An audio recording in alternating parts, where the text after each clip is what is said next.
Oke, ngomong-ngomong nih Kak, ada beberapa pertanyaan juga nih dari teman-teman Instagram Hima IPA.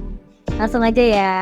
Pertanyaan pertama, gimana pendapat Kakak tentang orang yang punya potensi diri tapi masih belum berani dan grogi untuk mengembangkan potensi itu sendiri? Atau bisa dibilang masih suka insecure? Oh ya, ketika orang kok masih takut untuk menunjukkan potensinya gitu ya. Iya. Nah itu mungkin banyak hal yang bisa menyebabkan itu ya teman-teman ya. Mungkin ada satu hal mereka takut untuk dinilai sama orang lain gitu mungkin ya. Jadi nggak berani untuk nunjukin itu. Sebenarnya kita gini loh, kita bisa mengatur apa yang ada di dalam diri kita dan di luarnya kita kan nggak bisa ngatur gitu ya. Kan dengan pandangan orang kepada kita, orang tuh ngomong apapun tentang kita nggak bisa ngatur. Kita nggak bisa nutup mulut mereka karena mereka orang banyak kan. Tangan kita cuma dua. Yang kita bisa ya kita kalau nggak tutup kuping ya kita tutup mata. Kalau misalkan diketik, lihat, baca itu tutup mata gitu.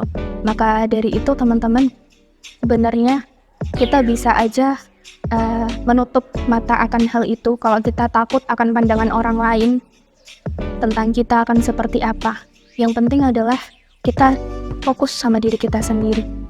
Coba kita cari tahu diri kita. Kalau kita pengen mengembangkan sesuatu ya kita coba untuk mengembangkan itu di tempat yang semestinya gitu. Kalau misalkan takut akan pandangan orang, tadi balik lagi ke tadi, yang bisa kita atur adalah persepsi kita tentang hal itu.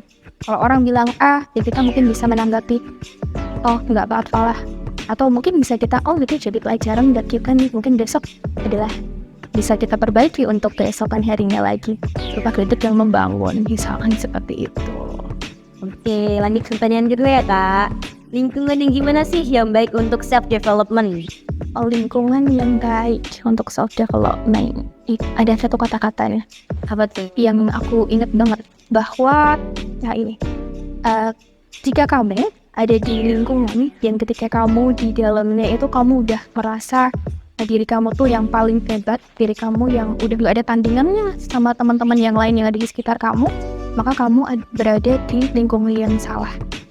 Begitu Kak. Karena apa? Karena ketika udah ngerasa aku udah paling hebat nih ya, aku udah paling baik nih, kita kan udah ngerasa aman ya, nggak ada yang bisa untuk nggak ada yang menandingi dia. Jadi itu akan menghambat kita untuk mendevelop atau mengembangkan diri kita lebih gitu.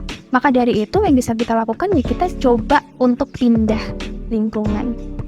Enggak kita meninggalkan mereka, enggak, kita tambah lagi lingkungan kita dengan teman-teman yang baru, mereka yang punya kemampuan yang lebih dari kita, mungkin mereka yang punya ilmu yang kita bahkan nggak tahu gitu. Nah dengan kita berkumpul sama mereka, pastinya kita akan punya kerentek, apa tuh bahasa Indonesia? Kerentek tuh niat mungkin ya bisa niat untuk terus memperbaiki diri supaya kita bisa bersaing sama yang lain, supaya kita bisa minimal bisa sejajar lah sama yang lain gitu ya.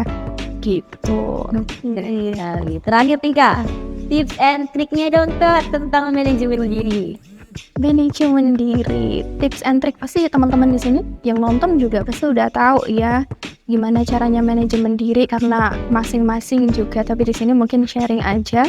Kalau aku sendiri ya manajemennya yang tadi diulang-ulang mulu ya. Pokoknya intinya adalah aku tahu aku kurangnya di mana, apa yang harus aku perbaiki, apa yang harus aku kembangkan. Kalau udah gitu, nanti terus berusaha gimana caranya untuk bisa untuk bisa untuk mendapatkan hal itu, bisa untuk mengembangkan itu gitu, bisa punya kemampuan itu gitu kan. Nah setelah itu yang kita lakukan adalah coba gitu. Karena ini kalau kita mulai itu mungkin sesuatu yang berat ya, baru untuk memulai sesuatu yang baru itu adalah hal yang berat gitu. Tapi untuk konsisten teman-teman itu adalah hal yang lebih berat lagi, benar gak? Karena kita harus ngulang setiap hari berarti kita harus memunculkan rasa untuk ingin memulai itu setiap hari gitu kan. Jadi itu lebih berat, maka konsisten kuncinya.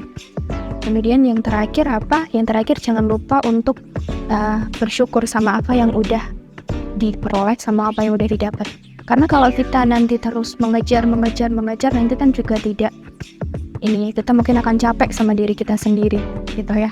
Jadi kita ya harus bersyukur, dengan kita bersyukur kita bisa lebih bahagia teman-teman, iya nggak? Iya. Oke, sangat inspiratif sekali ya perbincangan kita tadi. Oke, biar seru kita main game ya kak. Pernah nggak pernah? Bisa kan? Oke, bisa dong. Pertanyaan pertama, pernah nggak pernah Kak Nita ini nggak pede saat harus tampil depan umum? Pernah banget dulu ya. Ya sebelum mulai untuk belajar public speaking ya, kita masih raba-raba dulu lah.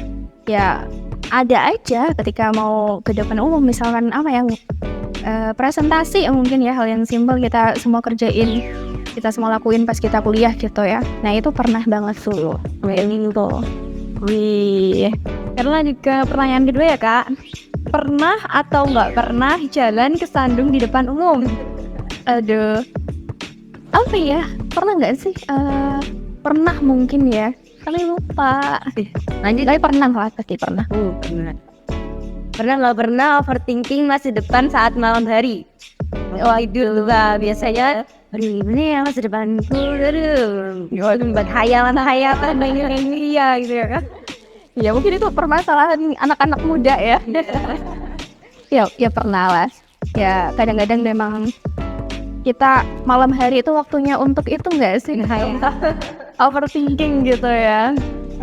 Oke, sekarang kita lanjut ke yang keempat ya kak nih. Pernah atau nggak pernah ketahuan ngomong sendiri di depan cermin? Pernah banget. Karena aku senang banget ya ngomong di depan cermin gitu ya. Karena ya sambil membayangkan suatu acara gitu mungkin, atau sesuatu kondisi situasi gitu kan. Nah kita ngobrol di depan cermin, nah itu salah satu cara untuk meningkatkan percaya diri loh. Gitu, waktu itu pernah kan ketahuan sama bapak ya. dan langsung pura-pura untuk gitu lah, Atau mengalihkan perhatian gitu ya. Oke, terima kasih Kak Rita udah memberikan waktunya untuk datang di podcast Himaipa ini. Terima kasih juga Nadia Lemi. Yeay. Terima kasih buat kalian yang sudah menonton. Sampai jumpa di podcast episode selanjutnya. Dadah. Oke, boleh nih Kak kata-kata penutupnya. Oke, mungkin buat teman-teman yang masih takut untuk mencoba hal-hal baru, ingat teman-teman bahwa kita nggak akan pernah tahu kapasitas kita sebelum kita mulai untuk mencobanya. Jadi berani untuk mencoba.